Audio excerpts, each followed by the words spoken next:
I can say it. It's iconic. You guys I prefer when won't we say say that. it. Yeah. I much prefer you say that, but I agree with your statement. Yes. How's there that? you go. Yeah. This is your retirement feature piece. Yeah, there you go. We are in the all-new Cadillac Escalade-V, and we have the honor of having Dave here with us to talk about all things Escalade. I was introduced to Dave as, this is Mr. Escalade. That's your nickname, isn't it? By some people. By some No. people. All the folks that want to tease me. Yes, it's true. So give us a little bit introduction, what you do, and what you have accomplished with the Cadillac Escalade. Okay. You get to brag a little bit about yourself. Okay, well, I would tell you, so I've been with GM for quite a while. I've been on the Cadillac team, Escalade team, for 22 years now. Wow. And I came in the middle of the very first generation, which was a really short year. It was only a year and a half. Okay. Came in the middle of that, and then helped launch the next 4 generations. Okay. And all the variants like the Escalade ESV, the Escalade EXT, our hybrid, and now so excited to do the Escalade latest V and series. greatest, right? Latest and greatest. And it is an amazing vehicle. What was your job title going through all the Cadillac Escalade? The job title is the Cadillac Escalade Product Manager. Okay.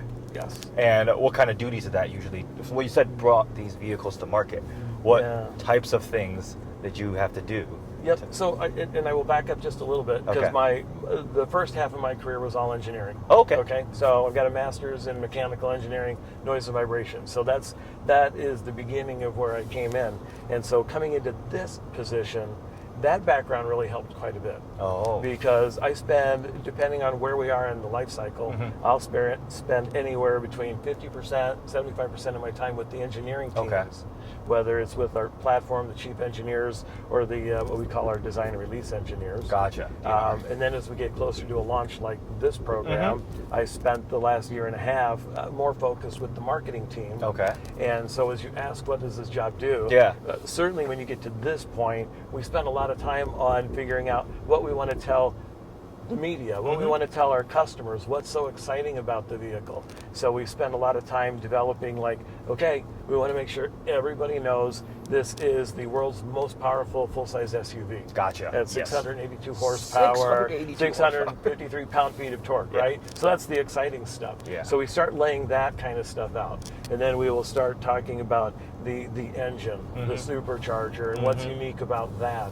And do the proof points on why this Escalade V should really wear the V Series Deserves badge. the V that badge. It has all the technology that we can offer in Cadillac, and it's useful, it's purposeful. It's not technology for the sake of technology. Yes. It is just real technology that every customer would want to use, like our industry first Supercruise. Yes, right? I love Supercruise. Right? It's so awesome. We put things like make sure we get Supercruise in there, make sure we get things like this AKG studio surround system with the speakers above your head and then a headrest.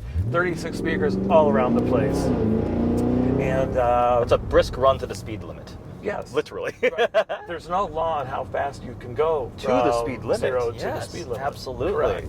So that part's exciting. Yes. Oh man, the burbles and the pops too with this active exhaust. To you, what makes the Escalade so special? What's the most significant thing about Cadillac Escalade, given that you've been through all the generations? Yeah, I tell you what has made Escalade so successful. Okay. Is that we've been able to continually hit on a couple different things. Yeah. And it takes more than just one. You got to be better. You got to be good at everything. Okay. And the best at a couple of them. I would tell you over the generation, the styling, the exterior styling has always been very eye-grabbing. And so even if you go back 20 years ago and you might look at that the very first one that was generation, there, maybe not. Yeah. But in that time period, it was great, and every time we hit the second, third, and fourth, and now the 5th generation, the designs are always exciting. The interiors are always beautiful. Look, we got a 38-inch OLED display curved screen. Right? OLED. Curved OLED, Yeah. thank you. With twice the pixel density, the 4K TV, and pure blacks, the widest color spectrum in the industry. So we get all of these wonderful technologies in there, and the people who buy the Escalade, that's their expectation. They want a vehicle that is really beautiful, exciting to look at, that is beautiful inside, that is comfortable. Clearly, being a full-size truck, it's spacious. Very right? spacious, yes. And so all of these we have to keep hitting on every generation. And I think we've done an amazing job doing that, and that's why we've been number one in the segment 17 of the last 20 years. Yes. So it's it's just done remarkably well. I can say it. It's iconic. You guys prefer when we say it. I much prefer you say that, but I agree with your statement. Yes. How's that? There you go. Yeah. Obviously, the Escalade is it's an icon. I mean, every generation is groundbreaking in some way. It dominates a segment. I agree wholeheartedly with that. And now getting to drive the V iteration. This new gen. So I've spent a little bit of time with the previous generation. I'm not old enough to have driven the first ones. But the latest generation, we've talked about the tech and luxury features, and throwing a supercharged V8 in it can only make it better. So we will do a separate review of the Escalade-V, our first drive impressions with it. But this video, again, I just want to talk with you, Dave, because we've got a wealth of knowledge here. Over the course of your career, looking back, you've spent it with a Cadillac Escalade. Is there another vehicle line or mark or something that you would have also loved to work in? Or are you just Escalade man through and through? No, I'm selfish. I am all Escalade. I am all Cadillac. All Cadillac, yes. all Escalade. Yes, although the GM umbrella has amazing brands, amazing vehicles, my heart is right here in the vehicle. You're Escalade man through and through. Yeah. Most memorable story, media launch, experience, development project throughout the course of your Escalade career? We've done a lot of exciting things, and I could just piecemeal several different things. One of the things that's been fun early on, when Escalade was getting a lot of attention from the music industry, from athletes, from Hollywood, we had a special research opportunity with that type of a crowd. Oh, and it was just fun bringing them in, and the surprising thing is they're all regular people. Yeah. They just have different careers, and they're all car enthusiasts. Yeah. So it was just really exciting to get their input on. And this goes back. This was for the third generation. Oh, I was thinking fourth generation, third gen. Okay. Third gen. And so it's just exciting to hear all these people talk about this, that, and oh my gosh, you got to make sure you get 22-inch wheels. You got to get the dubs and all the important things. Yes. And so it was just very fun. So different than what we normally do, and we've been able to do a lot of different things with the Escalade because of that. That's awesome. So that was really memorable. And then just the launches. Yeah. And to the point you made about it being iconic, it's just really exciting when you get to work with customers, people who are really buying the vehicle. Because when I see one on the road and in the parking lot and somebody's getting in or out, I'll go up and talk to those people. Hear what they have to say, their experience, it's right? Like, what do you like? What don't you like? And the success is there because you listen to these people and they're just in love with the vehicle too. And I'll tell you what's been interesting that came out of a lot of our research, because to be fair in the research, we bring in the whole segment of all the competitors and all that. And everybody, when they buy their vehicle, they like it. But there's such a difference with the people who are buying the Escalade. There is a real love and affection for the vehicle, and they talk about it almost like their pets or their children. It's part of the family. It's not just transportation. Yeah. But they have that kind of an emotional connection with it, and we know we're doing it right when we get that. So that part is really exciting. I think something you said was 60% of buyers for this generation didn't cross shop. They didn't cross shop. They just knew, I'm going to buy another Escalade, right? Yes, and we've got a really high loyalty, and it goes all over the place, but it's usually around 40%, somewhere up there. And this generation, it's exciting. Yeah. It's an exciting exterior, the styling. A lot of people just can't get enough of. So 60% of the people weren't even cross-shopping. It's like, oh my gosh, I want that. What do you think caused the V to finally be brought to the Escalade for this generation? Was it ever under consideration for previous, Gen 4, Gen 3, to build a V? I can't tell you any of our secrets, right? Okay, obviously no. Nothing. This is what I would tell you. Constantly within our engineering groups and the marketing groups, we're always looking at ideas. Okay. We have design ideas coming in and out all the time. And I would tell you, everything coalesced into place at this point. Okay?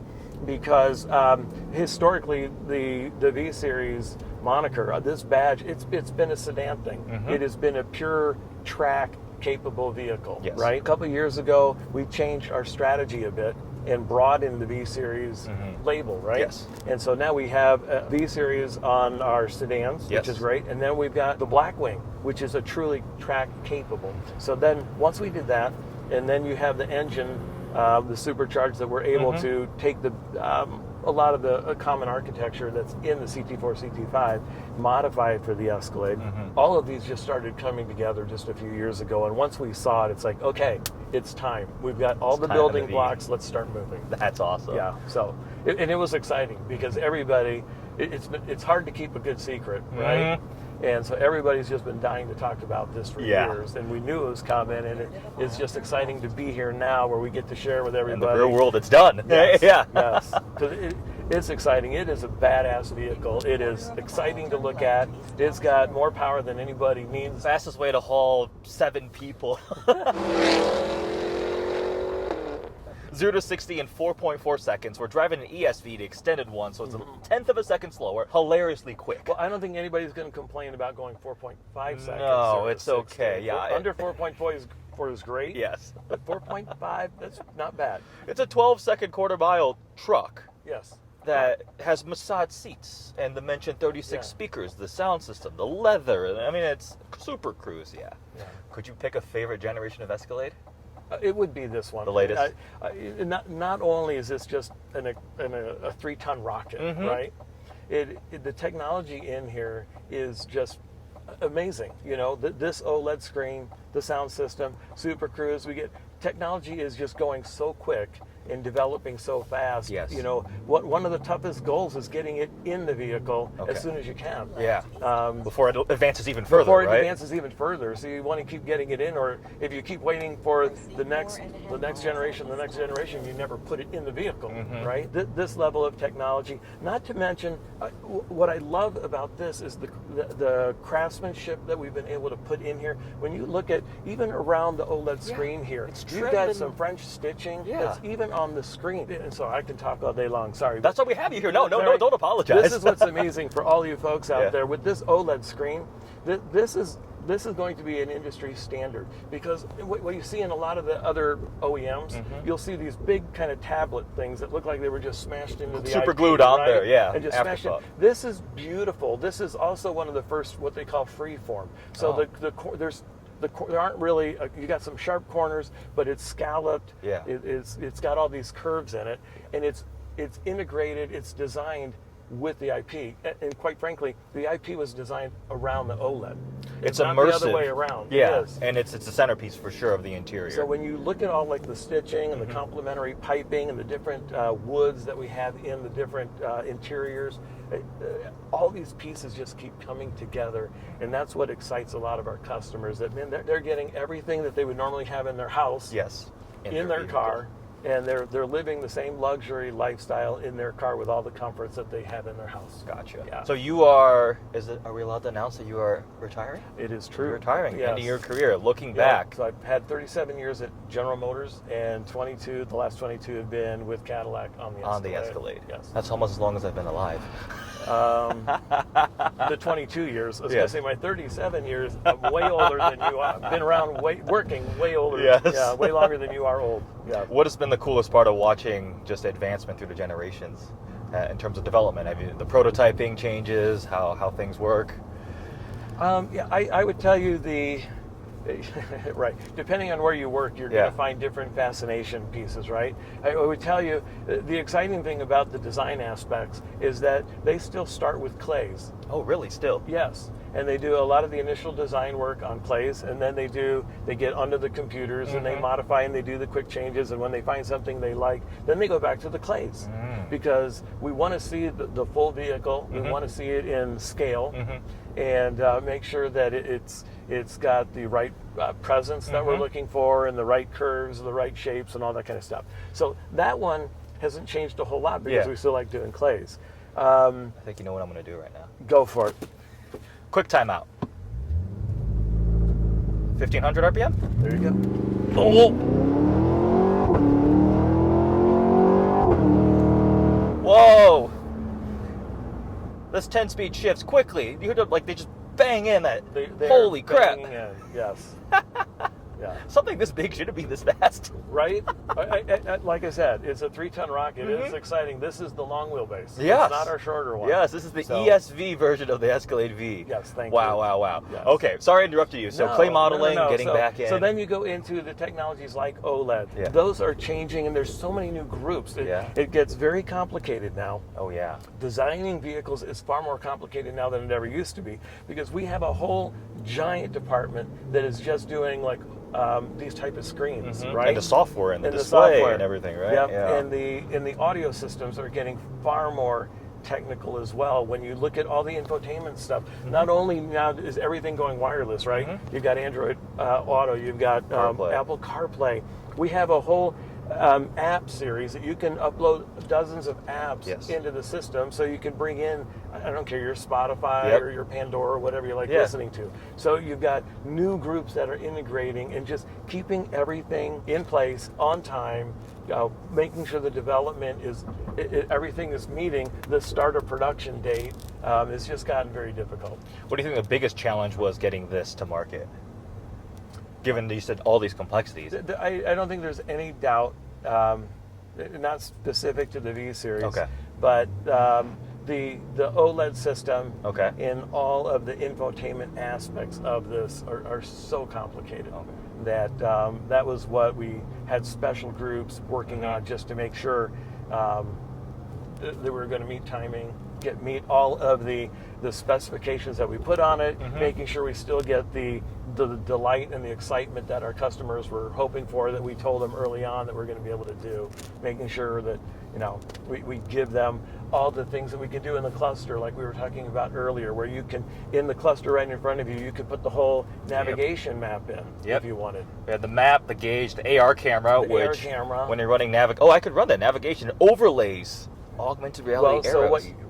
So what you get is this live stream view, right? So we've got a camera right in here.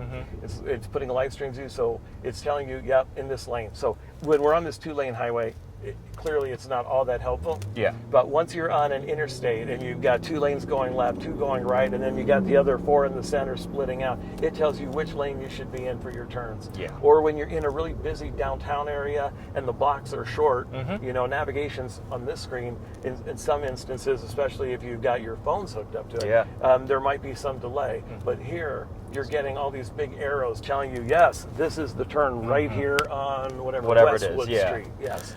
This would be great in Texas because Texas highways, it's like 12 lanes wide, and it's like, take the third right. I'm like, there's 4 rights in front of me. You don't know where to go. And then when you miss a turn, you do like 18 loops. So the augmented reality would be like, stay in this lane. You're good to go.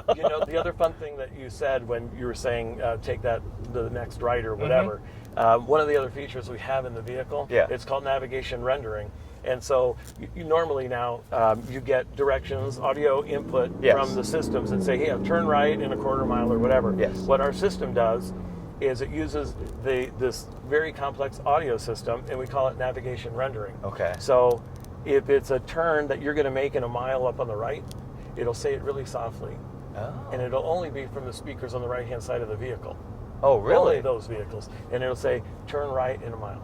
And then you get half a turn right in a mile. And then it'll give you turn right in a quarter mile. And then this is your turn. And it keeps getting louder and louder the closer you get. And it's very directional, left or right. That's really cool. So it's just another fun feature. So when you're not really paying attention, you're just driving, you're following the nav, here's another, not only are you looking at a visual information that you're getting, you're also getting this audio information that you don't even think about, and they're working together just to get you where you're going. So it's just another fun feature. Do it.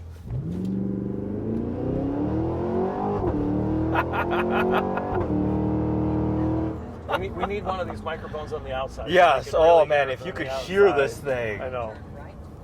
Yeah. Wow.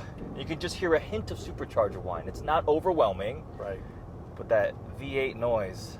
I'm going to miss internal combustion engines when they go away. They're already starting to phase out. It's exciting. Yeah. Get to experience the Cadillac Lyric soon, which is going to be impressive, but this is a supercharged V8. I'm just like, it's a supercharged V8. Here's Americana right here, right? Yes. This is true Americana, what we're driving. I was just at Indy 500 with the Chevy team, and then multiple times in my little video, I say, this is the sound of a race car. Forget that Formula E crap. The sights, the smells, the sounds. Man. Anything else you think super notable you would love to share about just your experience working through Escalade and Cadillac? I think Cadillac's an amazing brand. I think we've got so many exciting vehicles to choose from, and the future is only looking even brighter. Yep. We've made it clear we're going to an all EV future. General Motors has made that statement as well as Cadillac, and so there's just so many exciting things going on right now that we just want to focus on the Escalade-V. Yep, right now it's Escalade-V. but lots of good things are coming. Have you driven the Hummer EV? I have not. Oh, you need to get. I've been around it. Okay. Been around it, gotten in it. Yeah. It is a beast as well, right? It's Absolutely. a beautiful vehicle, amazingly capable vehicle. Yes. I'm waiting for my turn. Okay. Watch the freedom makes me giggle like a child. So does this. Oh. Holy crap. Right? The front end just lifts. Yeah. It is just power that is just screaming through the driveline. And this, I mean, it's a torque converter automatic, but the way it shifts, it might as Yeah. well be a dual clutch from the C8. Not that it could handle the torque probably, but wow. Yeah. It's just fun. Yes, this Yeah. is definitely fun. Yeah. What a swan song to sign off on Escalade-V to wrap up a career. It has been a great way to go Yeah. and a highlight to head out on. Yeah. Congratulations, Thank Dave. you. It was great to meet you. Thank you so much for telling us about some of these awesome things about the V itself and just your journey through Cadillac and Escalade. So make sure you guys also check out the review I'm going to film, do a walk around, and get a week living with this at some point. But right now we're in Arizona, where it is, what's the temperature right now? 95. 95. It's only going to get hotter. Making its way to 110. Yeah, today. making its way to 110. Thank you so much for watching. Hope you guys enjoy this video. Thank you, Dave.